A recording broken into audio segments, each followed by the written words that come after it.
और जिस तरह से अदालत का फैसला आया और यासीन मलिक को उम्र कैद की सजा सुनाई गई, तहम वादी कश्मीर के साथ साथ पड़ोसी मुल्क पाकिस्तान में भी इस वक्त एहतजाज हो रहा है, जबकि मायसूमा इलाके में टीयर गैस शेलिंग के बावजूद फिर भी जम्मू कश्मीर पुलिस के सामने लोगों ने आज़ादी के हक में नारे दिए। अमन व अमान नाफिज करने वाले इदारों ने इंटरनेट मोबाइल सर्विसेज को वादी कश्मीर में मुअत्तल किया है। पीपल्स अलायंस फॉर गुपका डिक्लेरेशन के अरकान ने एक स्टेटमेंट जारी किया जिसमें उन्होंने इस फैसले की मजम्मत की है। इस वक्त मेरे साथ मौजूद है Bharatiya Janata party union territory Jammu Kashmir के सदर रविंदर रैना जी, जिनसे हम जानने की कोशिश करेंगे कि आखिरकार किस तरह जम्मू कश्मीर में, मुल्क में और पड़ोसी मुल्क पाकिस्तान में इस पर अब सियासत हो रही है। NIA की अदालत ने यासीन मलिक को उनके जो कारनामे थे उनकी सज़ा सुनाई है।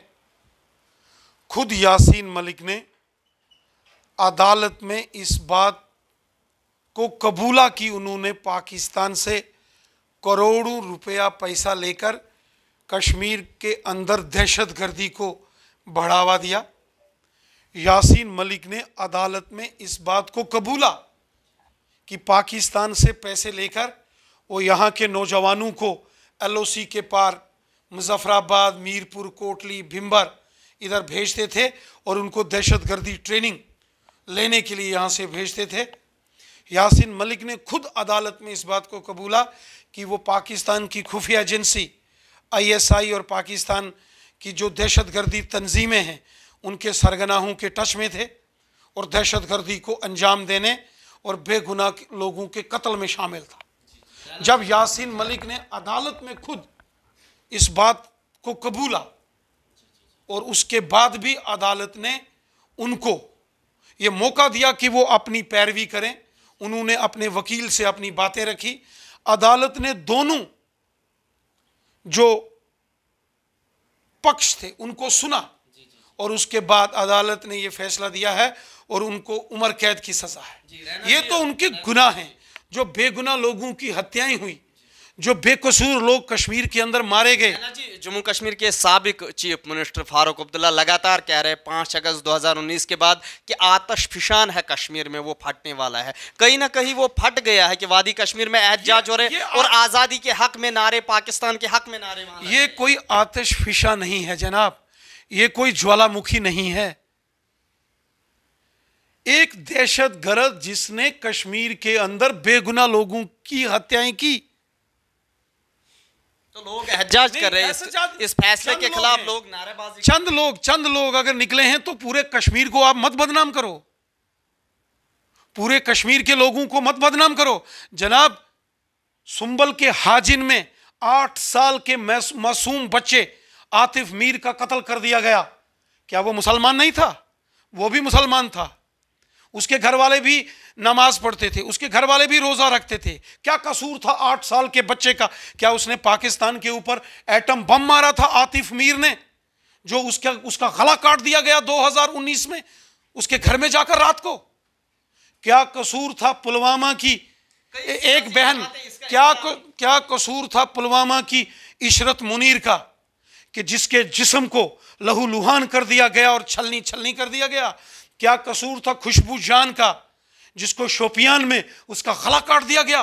क्या ये बहनें मुसलमान नहीं थी? ये भी मुसलमान थी, ये भी 5 टाइम की नमाज पढ़ती थी, ये भी रोजे रखती थी।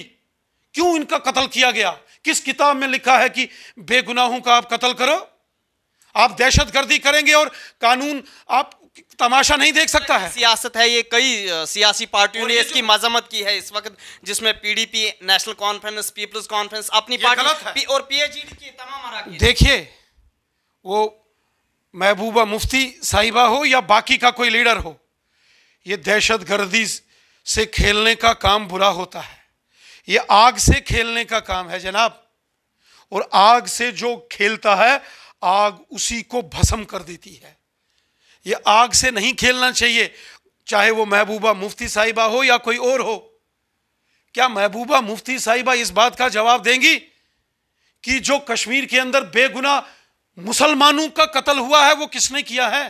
ये बम, बंदूक, पिस्तौल, गोलियां कहां से आती हैं? पाकिस्तान से। दहशतगर्दों के ट्रेनिंग कैंप कहाँ हैं? पाकिस्तान में।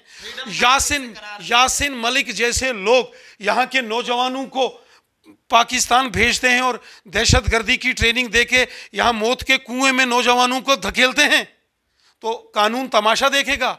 हमारा मुल्क कानून के हिसाब से चलता है। जनाब, आप शब कदर की रात डीएसपी मोहम्मद अयूब पंडित साहब के जिस्म को नोच नोच कर डाउनटाउन श्रीनगर में मार दिया गया।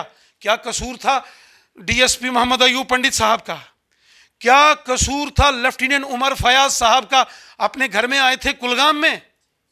क्या कसूर था चौधरी मोहम्मद औरंगजेब साहब जो बारामुल्ला से गुजरते हुए पुलवामा के रास्ते पुंछ के मेंढर अपने घर जा रहे थे ईद के दिन, जिनके बैग में मिठाई के रखी थी जो अपनी माँ और दोस्तों के लिए ले जा रहे थे ईद की मुबारक देने, और ईद के दिन उसका गला काट दिया गया? ये किस किताब में लिखा? हमने तस्वीरों में साफ तौर पे देखा मायसूमा में जो खवातीन जमा हुई वहां पे औरतों ने सीना कोबी की और नारेबाजी भी जमकर की। ये चंद लोग हैं, चंद लोग हैं, कुछ लोग हैं। सारे कश्मीर के लोग ऐसे नहीं हैं। सारे कश्मीर के लोगों को मत बदनाम करो। कश्मीरी दिल से हिंदुस्तानी है। इस दहशतगर्दी में कश्मीर के मुसलमान का सबसे ज्यादा नुकसान हुआ है। अगर इस दहशतगर्दी ने पिछले 32 सालों में 1 लाख लोगों ने जाने गंवाई, उसमें 80,000 मुसलमान है। पाकिस्तान के क्रिकेटर शाहिद इमरान ने इसे फ्रीडम फाइटर करार दिया। पाकिस्तान ने तो हमेशा जम्मू कश्मीर के लोगों का कत्ल किया है।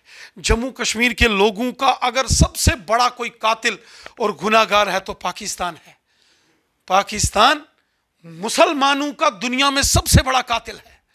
इस्लाम का सबसे बड़ा दुश्मन अगर कोई दुनिया में है तो पाकिस्तान है, जो दहशतगर्दी करके कश्मीर के मुसलमानों को मौत के घाट उतार रहा है। कश्मीर के अंदर रहने वाले मुसलमानों का जीना हराम इस पाकिस्तान ने किया है, इस दहशतगर्दी ने किया है। और कश्मीर के मुसलमानों को बदनाम भी इस पाकिस्तान की दहशतगर्दी ने किया है।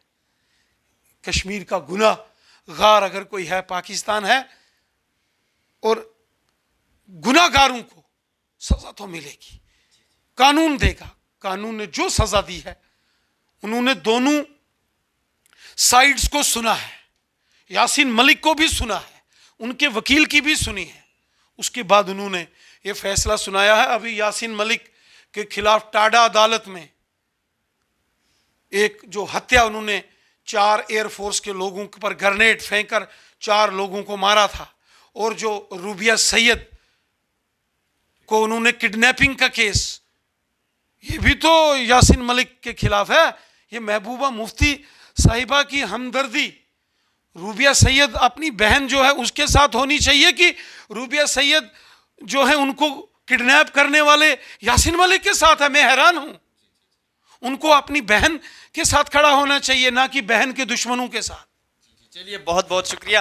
ये थे हमारे साथ जम्मू कश्मीर यूनिट भारतीय जनता पार्टी के सदर रविंदर रैना जी, जिन्होंने फिर से एक बार पाकिस्तान को तनकीद का निशाना बनाते हुए कहा कि जम्मू कश्मीर में लोगों को उकसाया जा रहा है और पाकिस्तान इसका जिम्मेदार है। तहम मायसूमा में इस वक्त जो हालात है उस पर उन्होंने रद्द-ए-अमल जाहिर करते हुए कहा कि वो चंद लोग हैं जो वहाँ पर एहतजाज करें। अब देखना ये ज़रूर होगा कि इस फैसले के बाद वादी कश्मीर में और जम्मू कश्मीर में किस तरह से अमन की सूरत हाल बहार रहेगी।